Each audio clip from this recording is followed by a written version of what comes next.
प्रधानमंत्री Narendra Modi, defence minister Rajnath Singh, home minister Amit Shah और UP के chief minister Yogi Adityanath, BJP के 4 लीडर एक बात बार बार कह रहे हैं और जोर जोर से कह रहे हैं।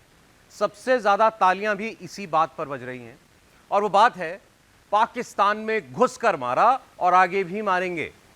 आज मोदी ने चुनाव का गियर थोड़ा बदला और वोटर को समझाया कि कमजोर और मजबूत सरकार का फर्क क्या होता है। क्यों मोदी को 400 सीटें चाहिए? क्योंकि जब मजबूत सरकार होगी तभी पाकिस्तान को सबक सिखाया जा सकता है।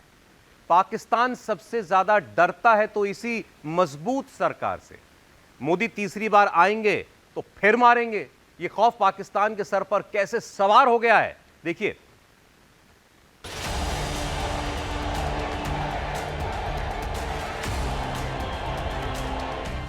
जब जब देश में कमजोर और अस्थिर सरकार रही है, तब तब दुश्मनों ने फायदा उठाया है। ऋषिकेश से निकला मोदी का संदेश पाकिस्तान ने तुरंत डिकोड कर लिया। जब हमारे मुल्क में हुक्मरान कमजोर मिलेंगे ना, तो फिर इंडिया या इसराइल जो भी मुल्क हमारे खिलाफ है, उनको बोलने का मौका मिलेगा।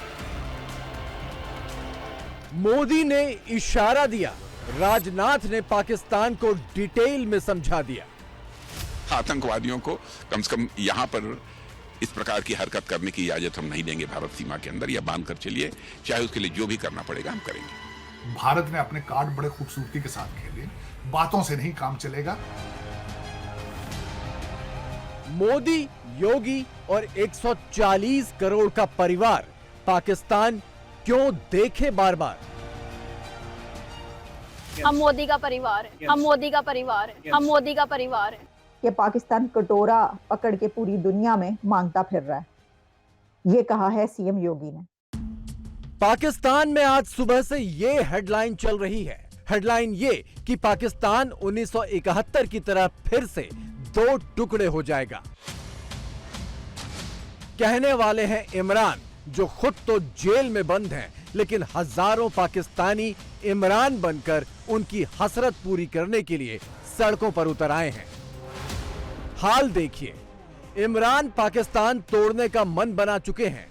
मुल्क दिवालियेपन की कगार पर है और पाकिस्तान की आतंकी फैक्ट्री भी ठप हो चुकी है। पहली दोनों बातें तो खुद पाकिस्तान की करनी का फल हैं, लेकिन तीसरी बात सरहद पार से आई है।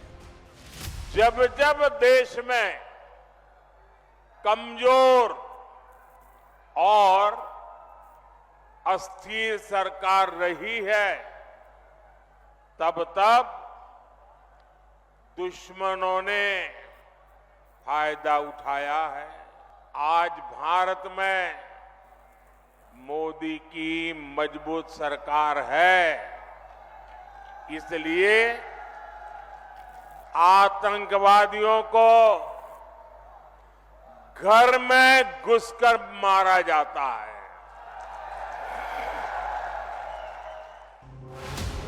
मोदी ने जो कहा वो ऐसे समझिए, 2014 के पहले भारत में वैसे तो कई आतंकी हमले हुए, लेकिन बड़े हमलों में से एक था 2001 का संसद हमला, जिसके जवाब में भारत खामोश रहा। फिर 2008 का मुंबई हमला, तब भी भारत खामोश रहा। 2016 में उरी हमला हुआ, जवाब सर्जिकल स्ट्राइक से दिया गया। 2019 में पुलवामा हमला हुआ, जवाब बालाकोट एयर स्ट्राइक से दिया गया। अब पाकिस्तान का जवाब सुनिए। हम तो बम बांधने वाले बंदे हैं, कोई मसला नहीं, ना हमारे पे कोई खौफ है। हम एक एटमी पावर मुल्क हैं, फिर हमें क्या खौफ हो सकता है? इंशाल्लाह कश्मीर हमारी शाहरग है। कश्मीर हमारे कश्मीर अपने कश्मीर की खैर मनाएं। इमरान खान आ रहा है वापस, और अपने कश्मीर में तो उन्होंने आर्टिकल 370 हटा दिया। वहाँ पर तो काम चल रहा है डेवलपमेंट का। कश्मीर, हमें अपने कश्मीर का सोचना चाहिए जो हमारे पास है। जो इतनी जल्दी समझ जाए वो पाकिस्तान क्या, एटम बम, कश्मीर और जिहाद के नाम पर पाकिस्तान में एक पूरी इंडस्ट्री चलती है जो फिलहाल तो ठप हो गई है। दोबारा सिर उठाएगी तो अंजाम क्या होगा, ये पैगाम भी दिल्ली से निकल गया है। मैं पाकिस्तान से यही अपेक्षा करता हूं कि आतंकवाद का सहारा लेकर यदि वह भारत को डिस्टेबलाइज करने की, अस्थिर करने की कोशिश करेंगे तो इसका खामियाजा भुगतना पड़ेगा। आतंकवाद पर काबू पाए पाकिस्तान, यदि पाकिस्तान को लगता है कि वह आतंकवाद पर काबू पाने में असमर्थ हैं, नहीं कर सकते हैं, तो पड़ोसी देश भारत है, उसका भी सहयोग प्राप्त करना चाहते हो तो भारत का सहयोग प्राप्त करें। आतंकवाद को रोकने के लिए भारत सहयोग करने को तैयार है।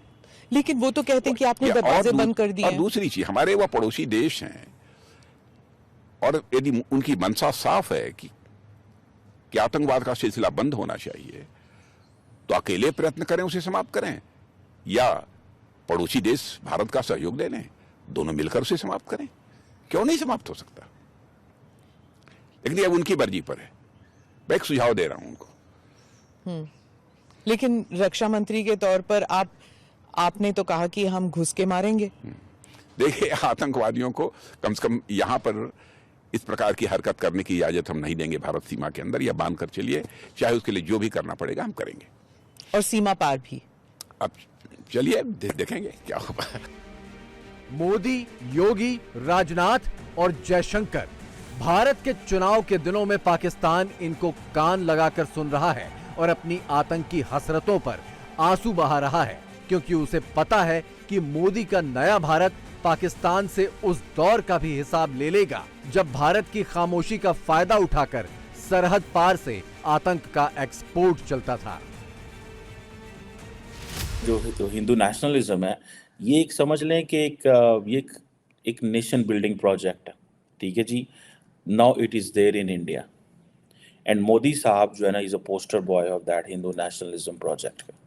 सिंपल, वो एक प्योरली डिफरेंट बॉल गेम खेल रहे हैं और उन्होंने अवाम की पल्स पे हाथ रखा हुआ है। ऐसे उनको समझ है कि हमने क्या करना है और क्या होने वाला है। लिबरल इंडियंस जितने भी हैं वो टेंशन में हैं, ठीक है जी। लेकिन मेरा नहीं ख्याल कि कोई, जैसे वो कहते हैं ना, कि कोई उससे फ़र्क पड़ेगा जी। वो कहते हैं जी फाशिज्म हो रही है, ये हो रही है। इसमें कोई शक नहीं है कि Narendra Modi at this stage a T seller, he is a charismatic leader और ज़बरदस्त किस्म के ओरेटर है। क्या प्राइम मिनिस्टर मोदी जो है, he will come back as a third term? मुझे तो लगता है he will come back and with full power he will come back.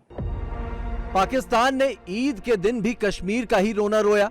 Kashmir के साथ फिलिस्तीन का नाम लेकर दुनिया के सामने झूठा नैरेटिव बनाने की नाकाम कोशिश की, लेकिन 24 घंटे के अंदर ही पाकिस्तान को जवाब मिल गया कि कश्मीर में उसका गेम ओवर हो चुका है। ये भाजपा की मजबूत सरकार ही है जिसने 7 दशक बाद जम्मू कश्मीर से आर्टिकल 370 खत्म करने का साहस किया। मोदी ने ये गारंटी दी थी और इसे पूरा करके दिखाया। कश्मीर पर पाकिस्तान का नैरेटिव अब मुस्लिम मुल्कों ने भी मानने से इनकार कर दिया है। ये भी बदले हुए भारत की ही ताकत है। कुछ सालों पहले तक जिन देशों के कंधों पर सिर रखकर पाकिस्तान कश्मीरी आंसू बहाता था, उन्होंने भी पाकिस्तान को बैरंग लौटाना शुरू कर दिया है। एक तरफ तो पाकिस्तान कहता है कि जी हमने ट्रेड करनी है भारत के साथ, और दूसरी तरफ जो है, जब शहबाज शरीफ साहब गए सऊदी अरब तो उन्होंने MBS से कहा कि जी कश्मीर के ऊपर स्टेटमेंट दे दें। उन्होंने खैर दिया नहीं, इनकी मर्जी का। उन्होंने कहा आप दोनों जाने। वो क्यों देंगे उसकी वजह मैं बताना चाहूंगा। खासकर साथ आपकी जो खलीज की स्टेटें हैं, गल्फ स्टेटें, उन्होंने मोदी साहब को हाईएस्ट अवार्ड दे रखे। दूसरा मैं आपको यह भी बताना चाहूंगा कि भारत के मिलिट्री के जो हेड है वो सऊदी अरेबिया का दौरा कर चुके हैं। They are already looking to replace Pak army there at the same time. तीसरी बात बताना चाहूंगा, कश्मीर की बात करनी हो ना कभी, तो UAE वालों से पूछ लेना, अमार वाले वहां पे माल ऑफ कश्मीर बना रहे हैं। भारत ने अपने कार्ड बड़े खूबसूरती के साथ खेले, बातों से नहीं काम चलेगा। पाकिस्तान को IMF से 1.1 अरब डॉलर की आखिरी किश्त अभी तक नहीं मिली है, लेकिन इसके अलावा पाकिस्तान IMF के सामने फिर से 8 अरब डॉलर की नई अर्जी डाल चुका है। जून तक उसे करीब 19 अरब डॉलर का विदेशी कर्ज चुकाना है। पाकिस्तान की ये हकीकत 24 घंटे पहले ही योगी आदित्यनाथ ने पाकिस्तानियों को फिर से याद दिलाई थी कि पाकिस्तान कटोरा पकड़ के पूरी दुनिया में मांगता फिर रहा है। ये कहा है सीएम योगी ने कि देखो दुनिया भर में जो है वो भीख मांग रहे हैं राशन के लिए और खाने के लिए। तो योगी साहब आप ये कह रहे हैं तो कौन सी बड़ी बात हो गई? ये तो प्राइम मिनिस्टर साहब ने कहा, शहबाज शरीफ साहब कई मर्तबा कह चुके, कहते मैं जहां भी जाता हूं तो सब देख के समझ जाते हैं कि मांगने के लिए आया हूं, और उसके बाद वो दूसरी तरफ मुंह करके खड़े हो जाते हैं, या फिर ये कि अब क्या करें फिर भी मांगते हैं।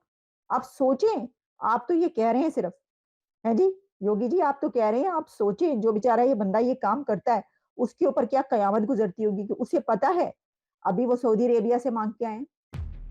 बात 100% सच है। पाकिस्तान के प्रधानमंत्री शहबाज शरीफ अपने पीएम वाले रोल के लिए कम, कटोरे और भिखारी वाले डायलॉग के लिए पूरी दुनिया में ज्यादा मशहूर हैं। सऊदी अरब जाने से पहले भी वो अपना तकिया कलाम दोहरा कर गए थे। अब तो कुशकोल ना भी लेके जाएं तो अगले कहते हैं कि कुशकोल इनके बगल में है। बिल्कुल, इट्स वेरी अनफॉर्चुनेट।